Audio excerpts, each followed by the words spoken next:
এই কারণের জন্য, কারণ আজকে লেটেস্ট আপডেট যেটা পাওয়া যাচ্ছে, লাল গাড়ি, দ্বিতীয়ত আল ফালাহ মসজিদের ইমাম, যাকে এখনো পর্যন্ত মাস্টারমাইন্ড মনে করা হচ্ছে পুরো পরিকল্পনার, পাশাপাশি মহিলা মডিউলের প্রসঙ্গ আসছে, যেখানে শাহিন গ্রেপ্তার হয়েছে। মনে করা হচ্ছে এই মাসুদ আজাহারের বোনের সঙ্গে তার সরাসরি যোগ ছিল জৈশে মোহাম্মদের ইন্ডিয়ান হ্যান্ডেলার। এই সমস্ত জায়গা দেখে, পাশাপাশি দিল্লির বিস্ফোরণ দেখে, আপনার মনে হচ্ছে কি এখন এই ভারতবর্ষের জন্য থ্রেট কতটা রয়েছে এবং এই মুহূর্তে কিভাবে কি করা উচিত নিরাপত্তার জন্য? দেখুন, মসজিদ থেকে মেডিকেল কলেজ পর্যন্ত এখন এই টেরোরিজমের মডিউলগুলো ছড়িয়ে যাচ্ছে। আগে এত শিক্ষিত কোনো মুসলিম, র্যাডিক্যাল মুসলিম এই অ্যাক্টগুলো করাতো না। এইবারে দেখা যাচ্ছে যে একটা পুরো মেডিকেলের টিম নিয়ে এইটা করা হয়েছে। এটা বেসিক্যালি দেখিয়ে কট্টরপন্থ একটা মানসিক চাপ সৃষ্টি করে, একটা ভুল ভাল তথ্য দিয়ে, একটা ব্রেন ওয়াশ করে তাদেরকে দিয়ে এই সমস্ত কাজ করানো হয়। দুঃখের বিষয় যে শিক্ষিত ডাক্তার কিভাবে এই দিকে চলে গেল। আপনি মহিলাদের একটা উইংয়ের কথা তুললেন।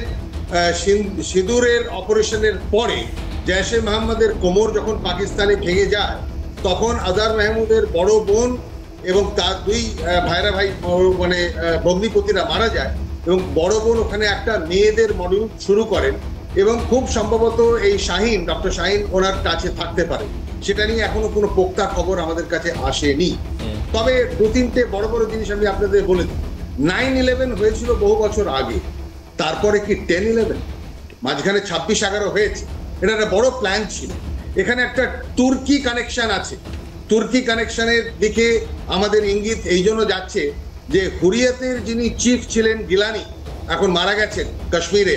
গিলানির ছোট ছেলে এবং জামাই দুজনেই টার্কিতে, আঙ্কারাতে এরদোগানের প্রাসাদে থাকে, এবং তারা, আমরা খবর পেয়েছি ইন্টেলিজেন্সের থেকে, যে ছোট ছোট কলেজগুলোতে, কেরালাতে, কিছু বেঙ্গলের কলেজে ওরা ইনোকুয়াস একটা সাবজেক্ট নিয়ে কিছু কিছু ওরা পরিকল্পনা করে এবং একটা সেমিনার করে, সেখান থেকে লোকদের পিক আপ করে, তাদেরকে ওরা নিজের পয়সায় খরচায় ওরা টার্কিতে নিয়ে যায়। সেখান থেকে ভুয়ো একটা পাসপোর্ট করে, পাকিস্তানি পাসপোর্ট করে ওরা পাঠিয়ে দেয় সিরিয়াতে। সেখানে আসমানি বই এবং ওই 72 পড়ির কাহানি ওরা ওদেরকে মাথায় পড়ায়, বোঝায়, এবং তারপরে আবার ইন্ডিয়ান পাসপোর্টে ইনডক্ট্রিনেট করে পাঠায়। এই একটা মডিউল কিছুদিন আগে ধরা হয়েছে আমাদের ইন্টেলিজেন্স লোকেরা। এখানে টার্কিশ কানেকশনটাও আছে, পাকিস্তান আইএসআই তো আছে। কিন্তু এর একটা বিশেষ ব্যাপার হলো, এই যে মাদ্রাসাতে এই যে কট্টরপন্থের শিক্ষাটা দেওয়া হয়, সেখানে বলা হয় কি অন্য ধর্মরা সব নিচে, আমাদের ধর্ম সুপ্রিম। এই সুপ্রিমেসির খেলাতে অন্য ধর্মকে যে সম্মান করার প্রয়োজন সেটা শেখানো হয় না বলে এই কুশিক্ষার কারণে আমাদের এই প্রবলেমগুলো দেখা দেয়। এবং সেখানে দুঃখের বিষয় যেটা আমি বলছি, যে শিক্ষিত লোক যারা ডাক্তার, তারাও এই কুশিক্ষার কবলে পড়ে যাচ্ছেন, এবং এটার একটা আমূল পরিবর্তন দরকার। একেবারে আমি আপনার কাছে আসবো। এয়ার কমান্ডার রঞ্জন মুখার্জি আমাদের সঙ্গে রয়েছেন, এক্সপার্টিস এই বিষয়ে অবশ্যই আপনারা কথা বলতে পারবেন। এবং আমি বলতে চাইছিলাম যে এই মুহূর্তে দিল্লি সহ ভারতের যে সমস্ত শহরগুলো রয়েছে, মূল শহর, প্রধান যে শহরগুলো রয়েছে, সেখানকার এই যে রেড অ্যালার্ট চলছিল বা একটা হাই অ্যালার্ট চলছিল, সেই জায়গাটাকে কিন্তু আরও বেশি সার্চ অপারেশন এই মুহূর্তে হয়তো প্রয়োজন। আমি প্রদীপ্তদার কাছে যাব। প্রদীপ্তদা, যেটা জানতে পারা যাচ্ছে যে এই শিক্ষক, যারা ডাক্তার, চিকিৎসক, তাদেরকে ব্যবহার করা এবং মহিলা মডিউলকে ব্যবহার করা। আমি প্রথম দেখাই আপনাকে একটা স্ক্রিন প্রেজেন্টেশনে, গ্রাফিক্যাল প্রেজেন্টেশনে, যে ডাক্তার বাবুদেরকে বা ডাক্তারদেরকে বা এই পেশাটাকে বেছে নেওয়ার, এটা তো জঙ্গিদের একটা নতুন আমরা দিক দেখতে পাচ্ছি। এর কারণটা কি কি হতে পারে সম্ভাবনা? আসুন একবার স্ক্রিন প্রেজেন্টেশন দেখাই আপনাদেরকে। দেখুন, এক হচ্ছে সমাজে গ্রহণযোগ্যতা চিকিৎসকদের বেশি। চিকিৎসা হলো একটি সংবেদনশীল পেশা। চিকিৎসককে জঙ্গি হিসাবে ভাবাটা খানিকটা অসম্ভব। সমাজে গ্রহণযোগ্যতা বেশি এই চিকিৎসকদের, সেই কারণের জন্য চিকিৎসকদের কাজে লাগানো। চিকিৎসকের লোগো দেওয়া গাড়ি ট্রাফিকে অনেক সময় বিশেষ ছাড় পায়। সেই কারণের জন্য তাদেরকে গাড়ির উপরে চিকিৎসকের লোগো লাগানো বা চিকিৎসককে ব্যবহার করা।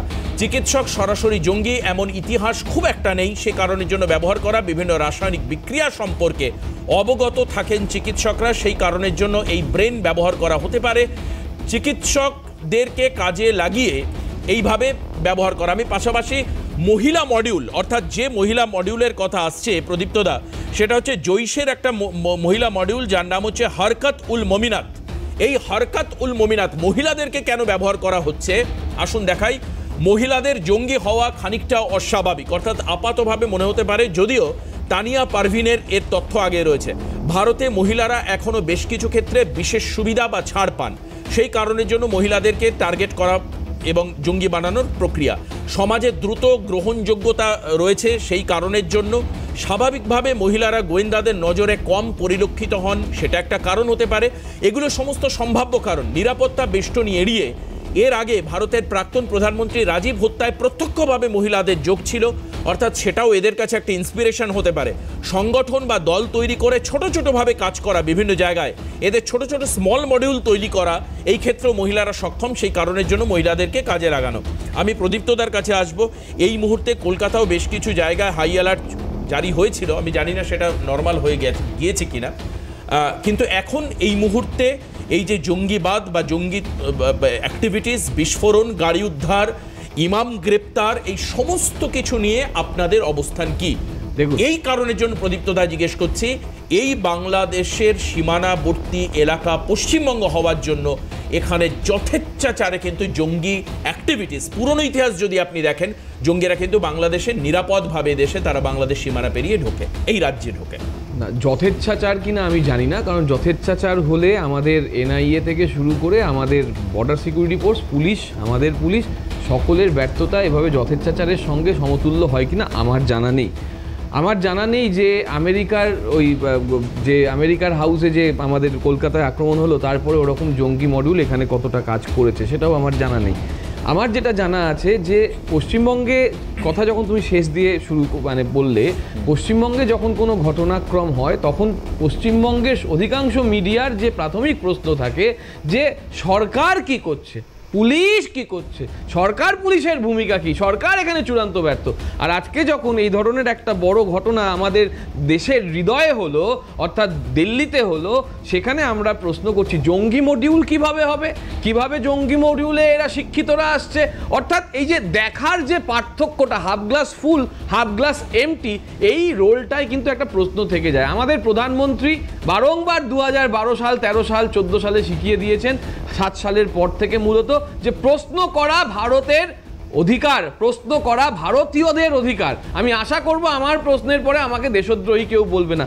আমরা জঙ্গি দমনে পশ্চিমবঙ্গ সরকার কেন্দ্রীয় সরকারের সঙ্গে যার পর্যায়ভাবে সহায়তা করতে রাজি আছি, যে কোনোভাবে, এবং ইন্টারনাল সিকিউরিটিতে কোনো রকম কোনো সমঝোতার প্রসঙ্গ নেই, সেখানে যৌথভাবে আমরা সংগ্রাম করব।